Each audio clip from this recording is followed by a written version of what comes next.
নমস্কাৰ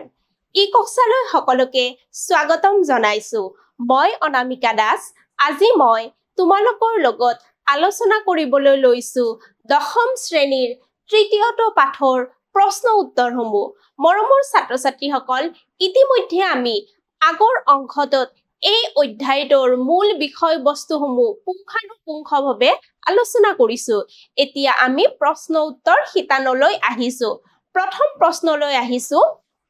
ব্ৰিটিছ শাসন প্ৰতিষ্ঠা হোৱাৰ পিছত অসমৰ ৰাজহ সংগ্ৰহৰ পদ্ধতিৰ কি পৰিৱৰ্তন হৈছিল অৰ্থাৎ ৰাজহ সংগ্ৰহ কেনেকুৱা ধৰণে কৰা হৈছিল সেই বিষয়ে আমাক সুধিছে উত্তৰটো হৈছে টকা বা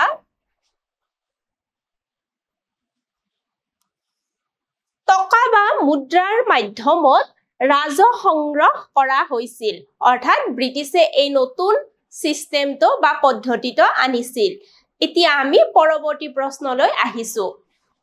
কোন চনত মফট মিলছ অসমলৈ আহিছিল মফট মিলছ আছিল এগৰাকী ব্ৰিটিছ প্ৰশাসনিক বিষয়া তেখেতে অসমলৈ আহিছিল 1853 চনত এতিয়া আমি পৰৱৰ্তী প্ৰশ্নলৈ আহিছো পৰৱৰ্তী প্ৰশ্নটো হৈছে কেয়াসকল কোন আছিল কেয়াসকল আছিল প্ৰধানত মাৰোৱাৰী সম্প্ৰদায়ৰ লোক আৰু তেওঁলোক অসমত আহি অৰ্থাৎ অসমলৈ প্ৰব্ৰজন কৰি অসমত বিভিন্ন বেহা বেপাৰ গঢ়ি তুলিছিল আৰু এক নতুন বাণিজ্যিক ধাৰাৰ আৰম্ভণি কৰিছিল পৰৱৰ্তী প্ৰশ্নটো হৈছে অসমত 1857 চনৰ বিদ্ৰোহৰ নেতৃত্ব কোনে দিছিল উত্তৰটো হৈছে অসমত 1857 চনৰ বিদ্ৰোহৰ নেতৃত্ব দিছিল মণিৰাম দেৱানে এতিয়া আমি পৰৱৰ্তী প্ৰশ্নলৈ আহিছো 1857 চনৰ বিদ্ৰোহত অসমৰ বিদ্ৰোহীসকলে কোন আহোম ৰাজকোঁৱৰক পুনৰাই আহোম সিংহাসনত বহুৱাব খুজিছিল অৰ্থাৎ কোনজন আহোম ৰাজকুমাৰক পুনৰ আহোম ৰজা হিচাপে ঘোষণা কৰি আহোম ৰাজত্বৰ পাতনি মেলিব বিচাৰিছিল উত্তৰটো হৈছে কন্দৰ্পেশ্বৰ সিংহ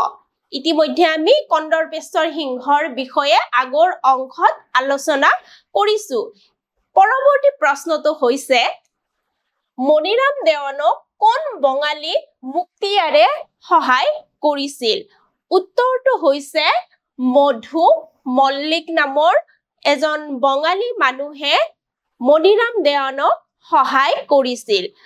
ইয়াৰ পৰৱৰ্তী প্ৰশ্ন হৈছে মণিৰাম দেৱানৰ লগত আৰু কোন ফাঁচী কাঠত ওলমিব লগা হৈছিল অৰ্থাৎ মণিৰাম দেৱানৰ লগত একেলগে আৰু কোনজন ব্যক্তিক ফাঁচী দিয়া হৈছিল উত্তৰটো হৈছে পিয়লি বৰুৱাৰ বিষয়ে আমি ইতিমধ্যে আগৰ অংশসমূহত আলোচনা কৰিছো কোনে মণিৰাম দেৱানৰ বিচাৰ কৰিছিল উত্তৰটো হৈছে কেপ্টেইন হলৰইড নামৰ ব্যক্তিজনে মণিৰাম দেৱানৰ বিচাৰ নিষ্পত্তি কৰিছিল অসমৰ 1857 চনৰ বিদ্ৰোহৰ বিফলতাৰ মূল দুটা কাৰণ উল্লেখ কৰা অৰ্থাৎ বিদ্ৰোহটো কিহৰ কাৰণে বিফল হৈছিল উত্তৰটো হৈছে অসমৰ বিদ্ৰোহীসকলে প্ৰয়োজনীয় অস্ত্ৰ-শস্ত্ৰৰ যোগান পোৱা নাছিল সময়মতে অসমৰ বিদ্ৰোহীসকলে অস্ত্ৰ-শস্ত্ৰ পোৱা নাছিল দ্বিতীয় কাৰণটো হৈছে বিদ্ৰোহীসকলৰ কাৰ্যপন্থাসমূহ গোপন হৈ থকা নাছিল অৰ্থাৎ যিমানখিনি বিদ্ৰোহৰ কথা খবৰ গোপনে ৰাখিব লগা হৈছিল সেই গোপনীয়তা ভংগ হৈছিল পৰৱৰ্তী প্ৰশ্নটো হৈছে কোন চনত টিকট কৰ আৰু আয়কৰ প্ৰৱৰ্তন কৰা হৈছিল চন দুটা আমাক সুধিছে উত্তৰটো সুধিছে 1858 চনত টিকট কৰ আৰু 1860 চনত আয়কৰ নতুনকৈ অসমত আৰোপ কৰা হৈছিল পৰৱৰ্তী প্ৰশ্নটো হৈছে ব্ৰিটিছৰ দিনত অসমৰ কৃষকৰ দুৰৱস্থাৰ দুটা কাৰণ লিখা দুৰৱস্থা মানে হৈছে খুব শোচনীয় অৱস্থা বেয়া অৱস্থা সেই কাৰণসমূহ হৈছে কৃষকৰ পৰা বিভিন্ন কৰ সংগ্ৰহ কৰিছিল কিন্তু কৃষকসকলৰ উন্নতিৰ বাবে ব্ৰিটিছ চৰকাৰে কোনো ধৰণৰ পৰিকল্পনা গ্ৰহণ কৰা নাছিল দ্বিতীয়টো কাৰণ হৈছে দুৰ্ভিক্ষ প্ৰাকৃতিক দুৰ্যোগ আৰু মহামাৰীৰ সময়তো কৃষকসকলক কোনো ধৰণৰ ৰেহাই দিয়া হোৱা নাছিল অৰ্থাৎ এনেকুৱা প্ৰতিকূল পৰিবেশতো কৃষকসকলে কি কৰিব লগা হৈছিল যিমান পৰিমাণৰ ৰাজহ আৰোপ কৰা হৈছে সেই কৰখিনি দিব লগা হৈছিল লেফটেনেণ্ট সিংগাৰ কোন আছিল সিংগাৰৰ বিষয়ে ইতিমধ্যে আমি আলোচনা কৰিছো উত্তৰটো হৈছে নগাঁৱৰ সহকাৰী উপায়ুক্ত আছিল অৰ্থাৎ এজন ব্ৰিটিছ প্ৰশাসনিক বিষয়া আছিল ফুলগুৰিৰ ধাৱা কেতিয়া সংঘটিত হৈছিল ফুলগুৰিৰ ধাৱা এটা কৃষক বিদ্ৰোহ আৰু এই বিদ্ৰোহটো সংঘটিত হৈছিল 1861 চনত পৰৱৰ্তী প্ৰশ্নটো হৈছে ৰঙিয়াৰ কৃষক বিদ্ৰোহ কেতিয়া সংঘটিত হৈছিল অৰ্থাৎ ৰঙিয়াত কৃষকসকলে কেতিয়া প্ৰথমতে বিদ্ৰোহ কৰিছিল উত্তৰটো হৈছে 1893 চনত ইয়াৰ পৰৱৰ্তী প্ৰশ্ন হৈছে লাচিমা ক'ত অৱস্থিত অৰ্থাৎ লাচিমা নামৰ ঠাইখন অসমৰ ক'ত অৱস্থিত উত্তৰটো হৈছে অসমৰ উত্তৰ কামৰূপৰ সৰুক্ষেত্ৰী নামৰ মৌজাত লাচিমা নামৰ ঠাইখন অৱস্থিত ইয়াৰ পৰৱৰ্তী প্ৰশ্ন হৈছে লাচিমাৰ কৃষক বিদ্ৰোহ কেতিয়া সংঘটিত হৈছিল অৰ্থাৎ লাচিমা নামৰ ঠাইখনত কৃষক বিদ্ৰোহটো কেতিয়া হৈছিল উত্তৰটো হৈছে 1894 চনত ইয়াৰ পৰৱৰ্তী প্ৰশ্ন হৈছে পথৰুঘাটৰ কৃষক বিদ্ৰোহ কেতিয়া হৈছিল অৰ্থাৎ পথৰুঘাট নামৰ ঠাইখনত কৃষক বিদ্ৰোহটো কেতিয়া হৈছিল সেই চনটো আমাক সুধিছে উত্তৰটো হৈছে 1894 চনত ইয়াৰ পৰৱৰ্তী প্ৰশ্ন হৈছে 1861 চনত জয়ন্তীয়া বিদ্ৰোহৰ নেতৃত্ব কোনে দিছিল অৰ্থাৎ জয়ন্তীয়া সকলক কোনে সংগঠিত কৰিছিল ব্ৰিটিছৰ বিৰুদ্ধে উত্তৰটো হৈছে উকিয়াং নবা তোমালোকে বানানটো ভালদৰে মনত ৰাখিবা উকিয়াং নবা পৰৱৰ্তী প্ৰশ্নটো হৈছে 1881 চনত উত্তৰ কাছাৰৰ জনজাতীয় বিদ্ৰোহৰ কোনে নেতৃত্ব দিছিল অৰ্থাৎ উত্তৰ কাছাৰত জনজাতীয় বিদ্ৰোহৰ মূল মানুহজন কোন আছিল উত্তৰটো হৈছে সম্বোধন কছাৰী নামৰ ব্যক্তিগৰাকী পৰৱৰ্তী প্ৰশ্ন হৈছে টিকেন্দ্ৰজিতক কোনে মৃত্যুদণ্ডৰে দণ্ডিত কৰিছিল উত্তৰটো হৈছে ব্ৰিটিছ চৰকাৰে টিকেন্দ্ৰজিতক মৃত্যুদণ্ডৰে দণ্ডিত কৰিছিল ইয়াৰ পৰৱৰ্তী প্ৰশ্নটোলৈ আহিছো জে.ডব্লিউ. কুইণ্টনক কোন চনত হত্যা কৰা হৈছিল অৰ্থাৎ হত্যাৰ চনটো আমাক সুধিছে 1891 চনত হত্যা কৰা হৈছিল পৰৱৰ্তী প্ৰশ্নটো হৈছে 1857-58 চনৰ বিদ্ৰোহৰ কাৰণ সম্পৰ্কে চমুকৈ আলোচনা কৰা অৰ্থাৎ এই প্ৰশ্নটোত 1857 চনৰ বিদ্ৰোহৰ মূল কাৰণসমূহ আমি লিখিব লাগিব এতিয়া আমি উত্তৰলৈ আহিছো 1826 চনৰ ইয়াণ্ডাবু সন্ধি অনুসৰি অসমৰ শাসনভাৰ ব্ৰিটিছ ইষ্ট ইণ্ডিয়া কোম্পানীৰ হাতলৈ হস্তান্তৰ হৈছিল এই ঘটনাৰ দ্বাৰা অসমৰ জনসাধাৰণৰ জাতীয় চেতনা তথা আত্মসন্মানত যথেষ্ট পৰিমাণে আঘাত আহিছিল কাৰণ সেইখিনি সময়ছোৱাত অসমৰ স্বাধীনতা খৰ্ব হৈছিল আৰু যিয়ে কি কৰিছিল বিদ্ৰোহৰ সূত্ৰপাত হোৱাত যথেষ্ট অৰিহণা যোগাইছিল তদুপৰি আহোম ৰাজবংশৰ উচ্চ পদস্থ বিষয়াসকলে কন্দৰ্পেশ্বৰ সিংহ নামৰ আহোম ৰাজকুঁৱৰজনক পুনৰ সিংহাসনত অধিষ্ঠিত কৰি আহোম ৰাজবংশৰ পুনৰ উত্থাপন কৰিব বিচাৰিছিল আৰু ইয়াৰ ফলশ্ৰুতিতে কি হৈছিল বিদ্ৰোহৰ জুইকুৰা দপদপকৈ জ্বলি উঠিছিল তদুপৰি সাধাৰণ জনতাৰ ওপৰত ইংৰাজ চৰকাৰে জধে মধে বিভিন্ন ধৰণৰ কৰ আৰোপ কৰিছিল যিয়ে কি কৰিছিল অসমৰ জনসাধাৰণক বিতুষ্ট কৰিছিল আৰু মাটিৰ খাজানা বৃদ্ধি কৰিছিল আৰু যিখিনি মানুহে কৰ পৰিশোধ কৰিব পৰা নাছিল সেই মানুহখিনিৰ ওপৰত ব্ৰিটিছ চৰকাৰে বিভিন্ন ধৰণৰ জোৰ জুলুম তথা মানসিক অত্যাচাৰ চলাইছিল কেতিয়াবা শাৰীৰিক অত্যাচাৰো চলাইছিল ইংৰাজসকল অসমলৈ অহাৰ সময়লৈকে ব্ৰাহ্মণ গোসাই আৰু সত্ৰাধিকাৰ সকলে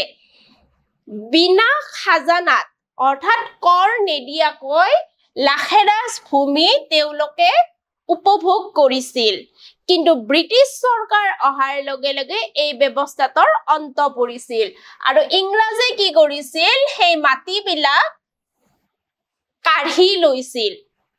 ব্ৰাহ্মণ হওক সত্ৰাধিকাৰ হওক যিবিলাকে বিনা কৰে মাটিবিলাক উপভোগ কৰি আছিল তেওঁলোকৰ ভূমিসমূহ ব্ৰিটিছ চৰকাৰে তেওঁলোকৰ নিজৰ অধীনলৈ লৈ গৈছিল আৰু অসমৰ অভিজাত শ্ৰেণীৰ দাউৰিয়াসকলে ব্ৰিটিছ চৰকাৰৰ লগত তথা ব্ৰিটিছ শাসন ব্যৱস্থাৰ লগত কিছু পৰিমাণে নিজকে খাপ খুৱাবলৈ চেষ্টা কৰিছিল যদিও তেওঁলোক সফল হ'ব পৰা নাছিল কাৰণ আহোম বিষয়ববীয়াসকল আধুনিক ইংৰাজী শিক্ষাৰে শিক্ষিত নাছিল যাৰ বাবে তেওঁলোকে ব্ৰিটিছ প্ৰশাসনৰ কোনো ধৰণৰ বিষয় বা পোৱা নাছিল ইংৰাজ শাসনত বংগদেশৰ পৰা শিক্ষিত ব্যক্তি আনি অফিচ কাছাৰীত নিয়োগ কৰা হৈছিল অৰ্থাৎ অসমৰ প্ৰশাসন ব্যৱস্থাটো চলাবলৈ বাহিৰৰ পৰা বংগদেশৰ পৰা ইংৰাজী শিক্ষাৰে শিক্ষিত ব্যক্তিসকল আনি অফিচ কাছাৰীৰ বিভিন্ন পদবীত নিযুক্তি দিছিলে আৰু অসমৰ মানুহখিনি কি হৈছিল তেওঁলোকে কোনো ধৰণৰ পদবী পোৱা নাছিল অৰ্থাৎ বঞ্চিত হৈছিল ইয়াৰ ফলত অসমৰ আভিজাত্য শ্ৰেণীৰ দাউৰিয়াসকলে নিজৰ কৰ্মসংস্থাপন হেৰুৱাব লগা পৰিস্থিতিৰ সৃষ্টি হৈছিল কিছু সংখ্যক মৌজাদাৰ আৰু ৰাজহ সংগ্ৰহৰ বিষয়াৰ দায়িত্ব পাইছিল যদিও বিশেষকৈ বংগদেশ আৰু পশ্চিম ভাৰতৰ পৰা অহা বঙালী আৰু মাৰোৱাৰী সম্প্ৰদায়ৰ লোকসকলৰ ওপৰতে বেছিভাগ দায়িত্ব ন্যস্ত কৰিছিল ব্ৰিটিছ চৰকাৰে ইংৰাজ শাসনৰ তলত বিদ্ৰোহৰ নেতা মণিৰাম দেৱানেও নিজৰ পদবী হেৰুৱাব লগা হৈছিল আৰু ইয়ে কি কৰিছিল তেখেতক যথেষ্ট বিতুষ্ট কৰিছিল আহোম ৰাজবংশৰ পৰিয়ালৰ ব্যক্তি উচ্চপদস্থ বিষয়া পুৰোহিত ব্ৰাহ্মণ আদি লোকসকলে নিজৰ লগত তেওঁলোকৰ লগোৱা লিকছো অৰ্থাৎ সহায়কাৰী মানুহবোৰ ৰাখিব নোৱাৰা হৈছিল আৰু ইংৰাজে কি কৰিছিল সেই পৰম্পৰাটো উঠাই দিছিল অৰ্থাৎ কোনেও কি কৰিব নোৱাৰিব দাসী ৰাখিব নোৱাৰিব আৰু ইয়াৰ ফলত কি হৈছিল সমাজৰ আধ্যবন্ত লোকসকল ব্ৰিটিছৰ প্ৰতি অনুৰক্ত হৈ পৰিছিল এইখিনি আছিল এই প্ৰশ্নটোৰ মূল উত্তৰ এতিয়া আমি পৰৱৰ্তী প্ৰশ্নলৈ আহিছো অসমত 1858 চনৰ বিদ্ৰোহত মণিৰাম দেৱানৰ ভূমিকা সম্পৰ্কে আলোচনা কৰা অৰ্থাৎ 1857 চনৰ বিদ্ৰোহত মণিৰাম দেৱানে কেনেকুৱা ধৰণৰ ভূমিকা পালন কৰিছিল এতিয়া আমি উত্তৰলৈ আহিছো মণিৰাম দেৱান অসমৰ পুৰণি অভিজাত বংশৰ লোক আছিল আৰু তেখেতে মানসকলৰ দ্বাৰা হোৱা অসম আক্ৰমণত অসমীয়া জনগণৰ সন্মুখীন হোৱা দুখ দুৰ্গতিৰ লগতে 1826 চনত কেনেকৈ অসমখন ব্ৰিটিছৰ অধীনলৈ গৈছিল এই সম্পৰ্কে তেওঁ যথেষ্ট সচকিত হৈ পৰিছিল তদুপৰি সেইখিনি সময়ছোৱাত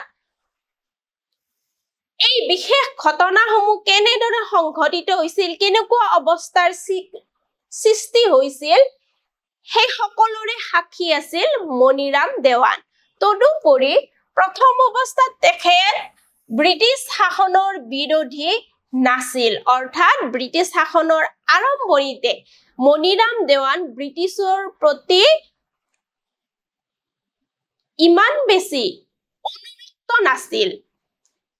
ব্ৰিটিছৰ অধীনত তেওঁ চিৰস্থায়ী আৰু পিছলৈ দেৱান হিচাপে নিযুক্তি পাইছিল অৰ্থাৎ ব্ৰিটিছ প্ৰশাসনৰ অধীনত তেওঁ চিৰস্থায়ী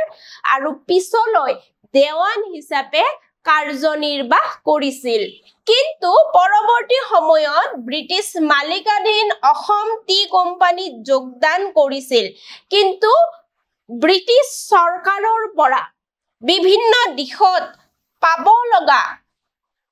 সুবিধাসমূহ তেওঁ পোৱা নাছিল যাৰ বাবে তেওঁ কি হৈছিল যথেষ্ট পৰিমাণে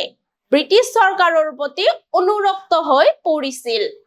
অৱশেষত তেওঁ সিদ্ধান্ত লৈছিল যে ব্ৰিটিছ শাসনৰ অধীনত তেওঁ জীৱনৰ উন্নতি নহয় আৰু হেয়া উন্নতি সম্ভৱ হ'ব পাৰে একমাত্ৰ আহোম ৰাজবংশৰ আমোলতহে আৰু হেয়ে কি কৰিছিল তেওঁ অসমত আহোম ৰাজতন্ত্ৰ পুনৰ প্ৰতিষ্ঠাৰ বাবে কিছু আঁচনি হাতত লৈছিল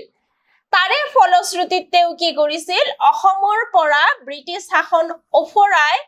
আহোম ৰজা পুৰন্দৰ সিংহৰ নাতি কন্দৰ্পেশ্বৰ সিংহক আহোম সিংহাসনত পুনৰ প্ৰতিষ্ঠা কৰিবৰ বাবে তেখেতে তেওঁ কি কৰিছিল উঠি পৰি লাগিছিল 1853 চনত কলিকতা উচ্চ ন্যায়ালয়ৰ মুখ্য ন্যায়াধীশ মফট মিলছে অসমৰ প্ৰশাসনিক ব্যৱস্থাটো অনুসন্ধান কৰিবলৈ অসমলৈ আহিছিল অৰ্থাৎ অসমত প্ৰশাসনিক ব্যৱস্থা কেনেকুৱা ধৰণে চলি আছে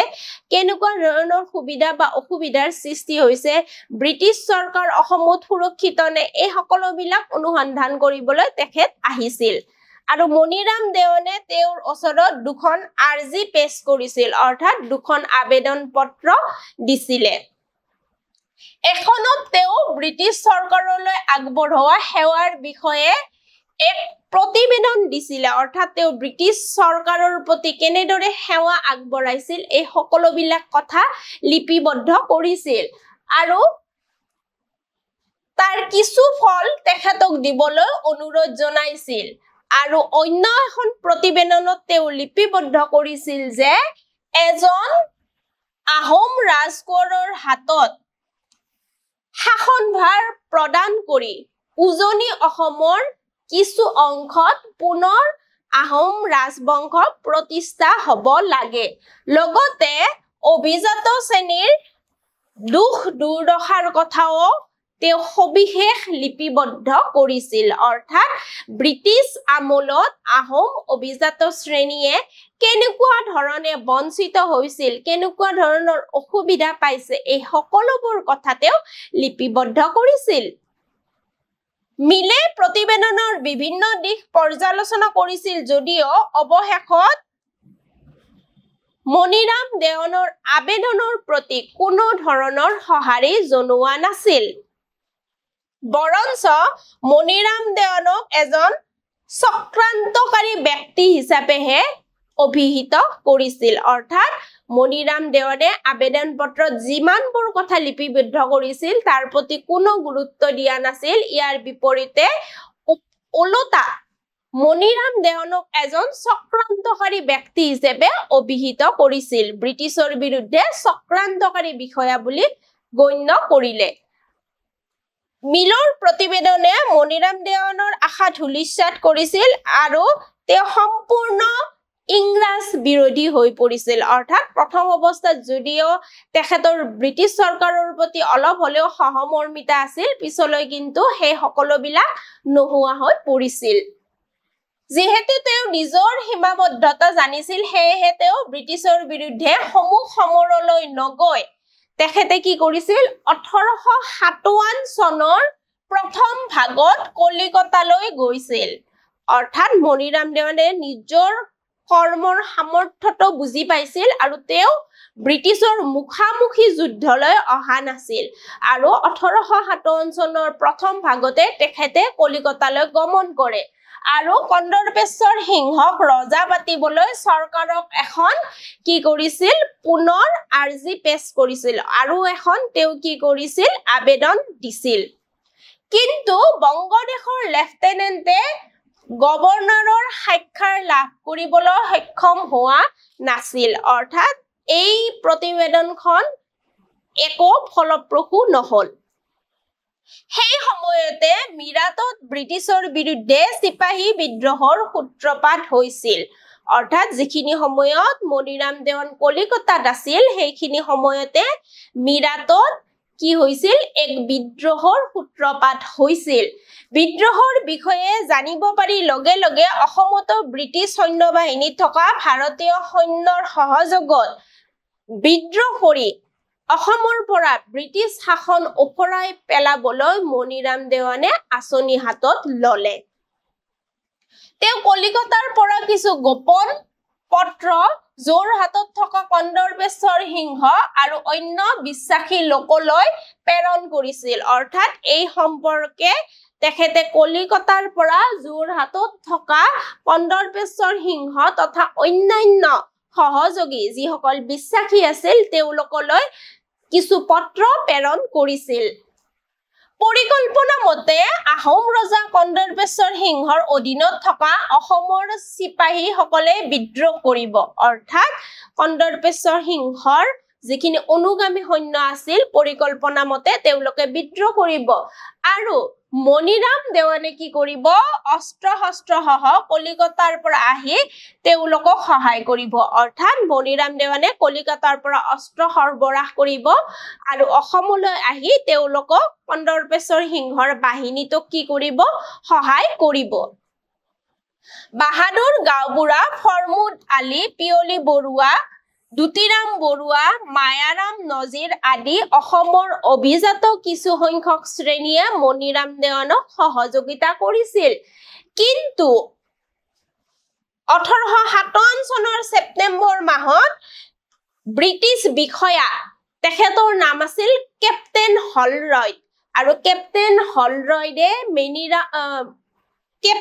হলৰয়ডে মণিৰাম দেৱানে প্ৰেৰণ কৰা গোপন চিঠি পত্ৰ তেওঁ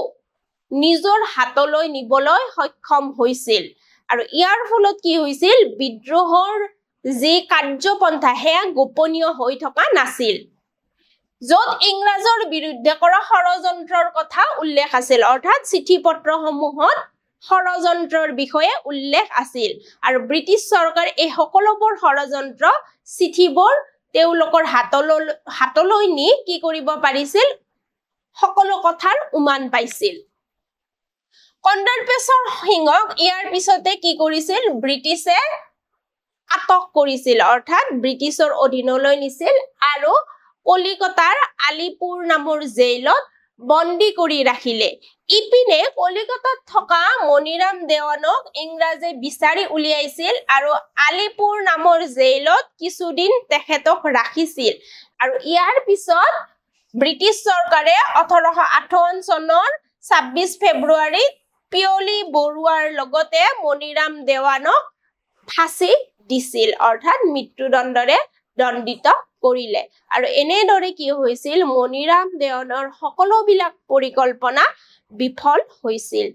এইখিনিয়ে এই প্ৰশ্নটোৰ উত্তৰ এতিয়া আমি পৰৱৰ্তী প্ৰশ্নলৈ আহিছো কি কাৰণত অসমত 1858 চনৰ বিদ্ৰোহ ব্যৰ্থ হৈছিল আলোচনা কৰা অৰ্থাৎ এই বিদ্ৰোহটো কিহৰ কাৰণে বিফল হল সেই কথাটো আমাক সুধিছে এতিয়া আমি উত্তৰলৈ আহিছো এই বিদ্ৰোহত সমাজৰ সকলো শ্ৰেণীৰ লোক জড়িত হোৱা নাছিল 1857 চনৰ বিদ্ৰোহ বিফল হোৱাৰ মূল কাৰণ এই বিদ্ৰোহটোত অসমৰ সকলোখিনি মানুহ স্বতঃস্ফূৰ্তভাৱে ওলাই অহা নাছিল মণিৰাম দেৱান আৰু তেওঁৰ সহযোগীসকলে এই সম্পৰ্কত কোনো প্ৰচেষ্টা হাতত লোৱা নাছিল অৰ্থাৎ মণিৰাম দেৱানে তেওঁৰ বিশ্বাসী মানুহখিনিৰ লগতে বিদ্ৰোহৰ কাৰ্যপন্থা সীমাবদ্ধ কৰিছিল সৰ্বসাধাৰণৰ স্তৰলৈ এই বিদ্ৰোহৰ কোনো ফিৰিঙতি তেওঁ নিব পৰা নাছিল দ্বিতীয়তে বিদ্ৰোহৰ নেতাসকলৰ মাজত সময়ৰ কোনো জ্ঞান নাছিল অৰ্থাৎ তেওঁলোকৰ সময় সম্পৰ্কে বিশেষ জ্ঞান নাছিল আৰু যাৰ ফলত কি হৈছিল বিভিন্ন পৰিকল্পনা কৰিও তেওঁলোকে কি কৰিব পৰা নাছিল সময়মতে কাৰ্যত পৰিণত কৰিব পৰা নাছিল যাৰ ফলত এই বিদ্ৰোহটো বিফল হৈছিল অসমৰ বিদ্ৰোহীসকলে প্ৰয়োজনীয় অস্ত্ৰ শস্ত্ৰৰ যোগান পোৱা নাছিল অৰ্থাৎ অসমত যিসকল লোকে বিদ্ৰোহটো চলাই নিব বুলি পৰিকল্পনা কৰিছিল তেওঁলোকে সময়মতে অস্ত্ৰ শস্ত্ৰ পোৱা নাছিল ব্ৰিটিছৰ বিৰুদ্ধে যুঁজিবলৈ মণিৰাম দেৱানে কলিকতাৰ পৰা অস্ত্ৰ শস্ত্ৰ সৰবৰাহ কৰাৰ কথা আছিল যদিও ইয়াৰ পূৰ্বে কি হৈছিল মণিৰাম দেৱানৰ ষড়যন্ত্ৰ ব্ৰিটিছে ধৰা পেলাইছিল আৰু মণিৰাম দেৱানক গ্ৰেপ্তাৰ কৰিছিল যাৰ ফলত সকলোবিলাক আঁচনি পানীত পৰি গৈছিল বিদ্ৰোহীৰ সংখ্যা যথেষ্ট কম আছিল অৰ্থাৎ বিদ্ৰোহটো সীমিত আছিল কিছু সংখ্যক ঠাইতে বিয়পি আছিল যেনে অসমৰ যোৰহাট আৰু শিৱসাগৰতে সীমাবদ্ধ আছিল গোটেই অসম জুৰি এই বিদ্ৰোহটো বিস্তাৰিত হ'বলৈ নাপালে ইয়াৰ ফলত এই বিদ্ৰোহটো কলিতে মোহাৰি গৈছিল ব্ৰিটিছে বহু চক্ৰান্তৰে বিদ্ৰোহৰ মুখ্য প্ৰশাসক মণিৰাম দেৱানক বিদ্ৰোহস্থলীৰ পৰা বহু নিলগত ৰাখিছিল অৰ্থাৎ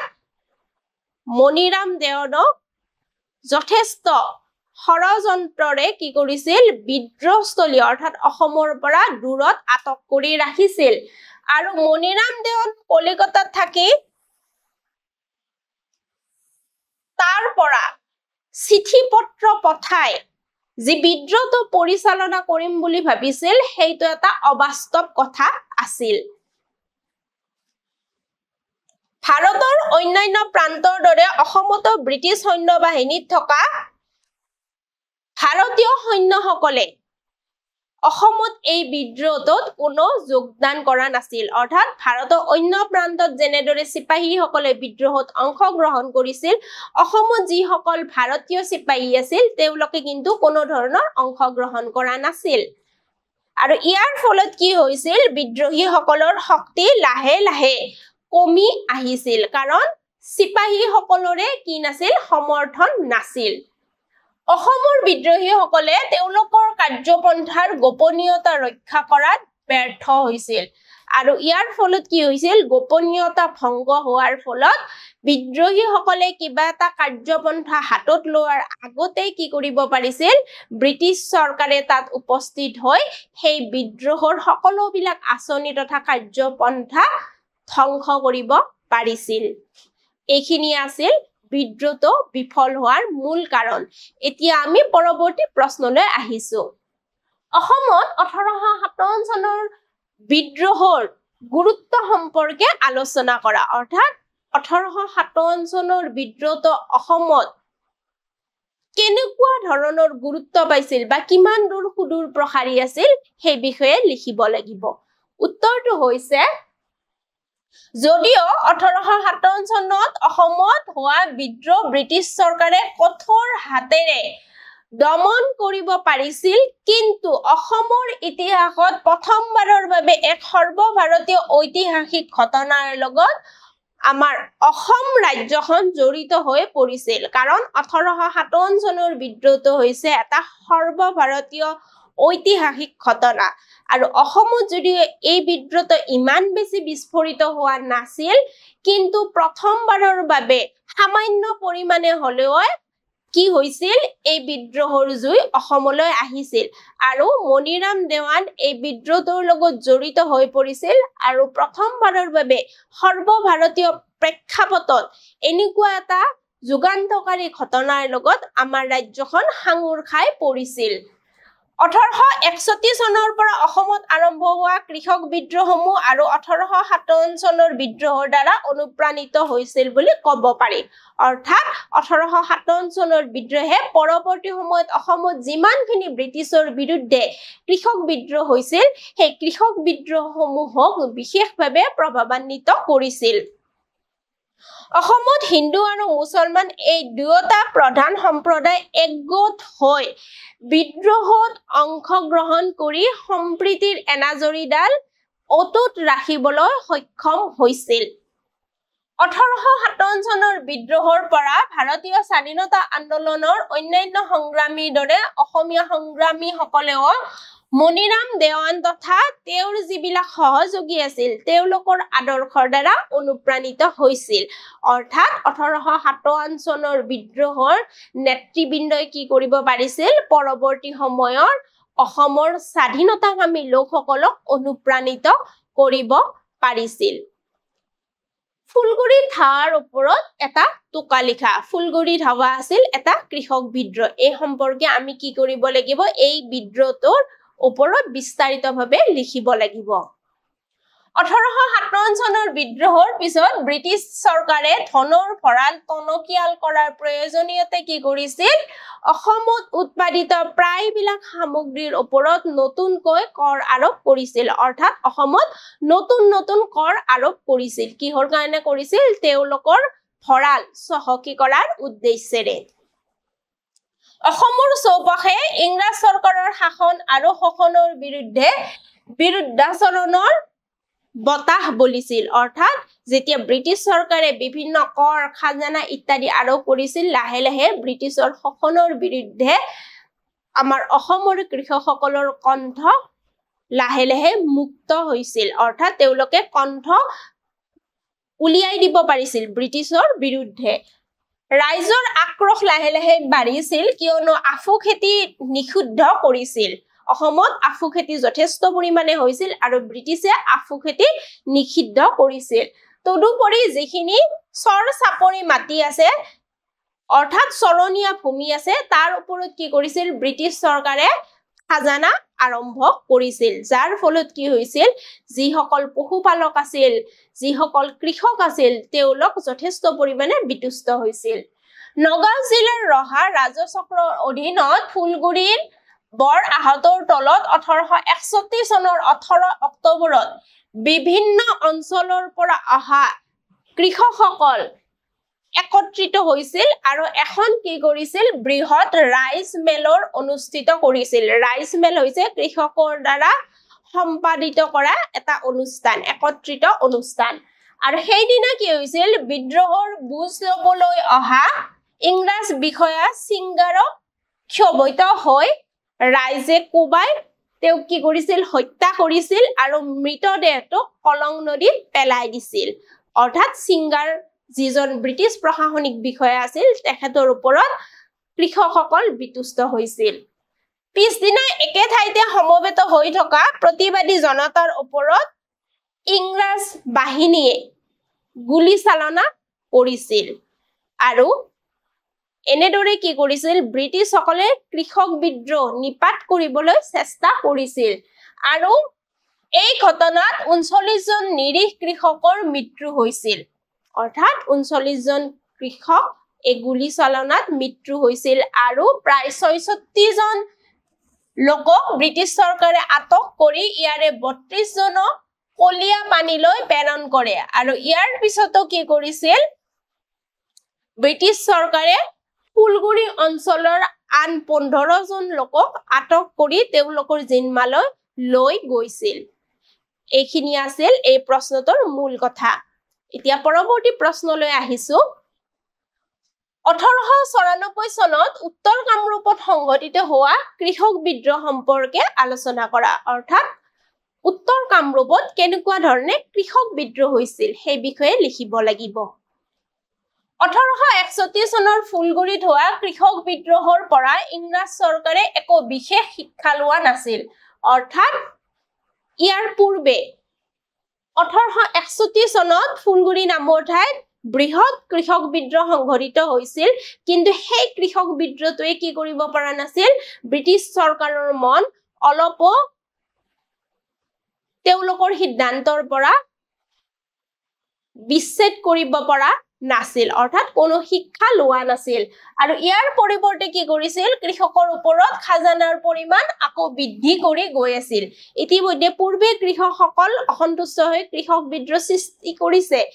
কিন্তু ব্ৰিটিছ চৰকাৰে কোনো ভ্ৰক্ষেপ নকৰি খাজানাৰ ওপৰি খাজানা কি কৰিছিল আৰোপ কৰি আছিল 1892 চনত অসমৰ চিফ কমিছনাৰ ৱাৰ্ডে খাজানাৰ হাৰ পূৰ্বতকৈ 100% বৃদ্ধি কৰাত কৃষকসকলৰ ধৈৰ্য একেবাৰে নোহোৱা হৈ পৰিছিল আৰু ইয়াৰ ফলত কি হৈছিল 1893 চনৰ ডিচেম্বৰ মাহৰ পৰা অসমত এলানি কৃষক বিদ্ৰোহৰ সূচনা হৈছিল উত্তৰ কামৰূপৰ বিভিন্ন ঠাই যেনে ৰঙিয়া লাচিমা আদিৰ দৰে ঠাই কেইবাটাও অঞ্চলৰ কৃষকে কি কৰিছিল খাজানা নিদিয়াৰ সিদ্ধান্ত গ্ৰহণ কৰিছিল আৰু ৰাইজমেল অনুষ্ঠিত কৰি ৰাইজে বিৰোধিতা সাব্যস্ত কৰিছিল অৰ্থাৎ ৰাইজমেলৰ দ্বাৰা একত্ৰিত হৈ ব্ৰিটিছ চৰকাৰৰ বিৰোধিতা কৰিছিল আৰু খাজানা নিদিয়াৰ সিদ্ধান্ত লৈছিল যিসকল কৃষকে চৰকাৰক খাজানা আদায় দিছিল সেই সকল কৃষকক সমাজচ্যুত কৰা হ'ব বুলি ৰাইজমেলত সিদ্ধান্ত লৈছিল অৰ্থাৎ কোনোবাই যদি ৰাইজমেলৰ সিদ্ধান্তৰ বিপৰীতে গৈ ব্ৰিটিছ চৰকাৰক ৰাজহ পৰিশোধ কৰে তেতিয়া হলে কি কৰিব সেই কৃষকজনক এঘৰীয়া কৰা হ'ব ইয়াৰ লগে লগে কৃষকসকলে মাটি বন্ধকত লৈ কৃষকসকলৰ ধাৰ দিয়া মাৰোৱাৰী লোকৰ বিৰুদ্ধেও যুঁজ দিছিল অৰ্থাৎ কৃষকসকলে যে অকল ব্ৰিটিছ সকলৰ বিৰুদ্ধে যুঁজিছিল এইটো নহয় যিসকল মাৰোৱাৰী লোকে কৃষকসকলক ধাৰ দিছিল পইচা ধাৰত দিছিল তাৰ দুগুণ সুত লৈ আছিল সেই মাৰোৱাৰী মহাজনৰ বিৰুদ্ধেও তেওঁলোকে মূৰ দাঙি উঠিছিল 1893 চনৰ 24 ডিচেম্বৰৰ দিনা ৰঙিয়া বজাৰত লুটপাটৰ জৰিয়তে কৃষক বিদ্ৰোহৰ আৰম্ভণি হৈছিল আৰু 30 ডিচেম্বৰত কি হৈছিল ৰঙিয়া আৰু ইয়াৰ ওচৰৰ কৃষকসকলে অঞ্চলটোৰ তহচিলদাৰ ৰাধানাথ বৰুৱা নামৰ ব্যক্তিজনক বিভিন্ন লঘু লাঞ্ছনা কৰিছিল আৰু কি কৰিছিল মাৰোৱাৰী মহাজনৰ হাতত থকা মাটি বন্ধকীৰ নথি পত্ৰসমূহ লুটপাট কৰিছিল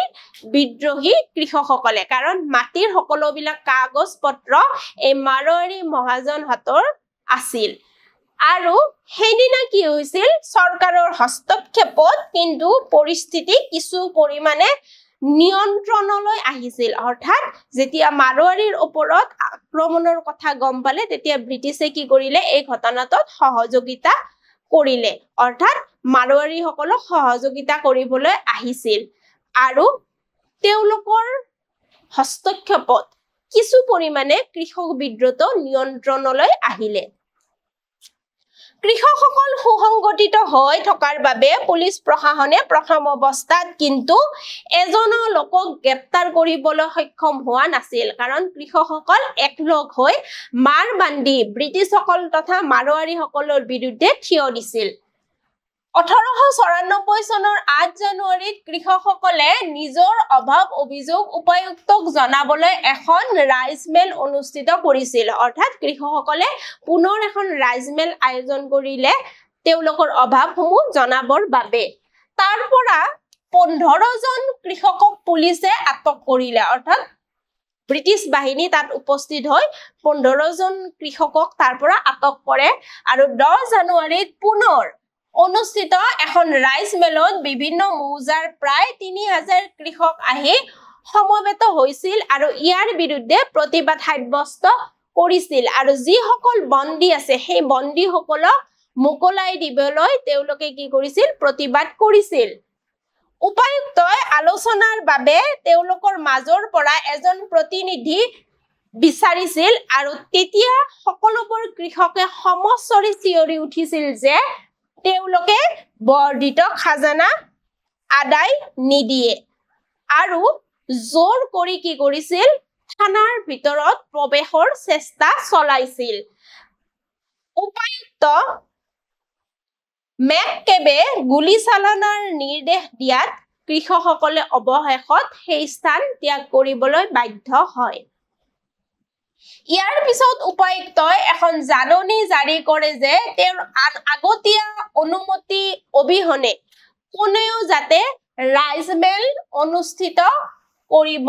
নোৱাৰে অৰ্থাৎ যদি ৰাইজ মেল আয়োজন কৰে তেতিয়াহলে আগতীয়াকে কি কৰিব লাগিব প্ৰশাসনৰ অনুমতি ল'ব লাগিব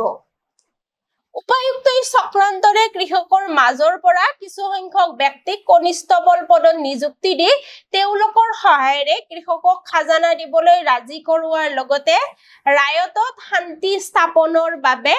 কিছু চেষ্টা চলাইছিল অৱশ্যে চৰকাৰৰ এই পদক্ষেপৰ পিছত ৰাইজ মেল বন্ধ হোৱা নাছিল আৰু উত্তৰ কামৰূপৰ বিভিন্ন অংশত কি হৈছিল ব্ৰিটিছৰ বিৰুদ্ধে কৃষকসকলৰ প্ৰতিবাদ অহৰহ চলি আছিল অৰ্থাৎ ৰাইজ মেলৰ মাধ্যমেৰে তেওঁলোকে কি কৰিছিল প্ৰতিবাদসমূহ সাব্যস্ত কৰিছিল ছাত্ৰ ছাত্ৰীসকল আজিলৈ ইমানতে এৰিছো ধন্যবাদ